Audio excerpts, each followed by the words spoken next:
మీరెందుకు హీరోగా చేయకూడదు? మొదట విలన్గా మెప్పించి తర్వాత మెట్టిమెట్టిగా హీరో అవుతా సార్. మీరు సార్? Hero sir. స్ట్రైట్ గా? అవును సార్. ఏ ఈ అన్న, తమ్ముడు, ఫ్రెండ్, అమెరికా పెళ్లి కొడుకు ఇలాంటి వేషాలు లేరా? చేస్తే హీరో సార్. నేను వెయిట్ చేస్తాను సార్. తర్వాత తర్వాత రాజకీయం, తర్వాత సీఎం, తర్వాత ఢిల్లీ. అది చాలు సార్.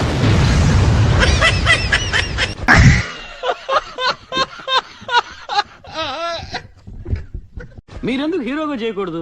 మొదట విలన్గా మెప్పించి తర్వాత మెట్టిమెట్టిగా హీరో అవుతా సార్. మీరు సార్? Hero sir. స్ట్రైట్ గా? అవును సార్. ఏ ఈ అన్న, తమ్ముడు, ఫ్రెండ్, అమెరికా పెళ్లి కొడుకు ఇలాంటి వేషాలు లేరా? చేస్తే హీరో సార్. నేను వెయిట్ చేస్తాను సార్. తర్వాత తర్వాత రాజకీయం, తర్వాత సీఎం, తర్వాత ఢిల్లీ. అది చాలు సార్.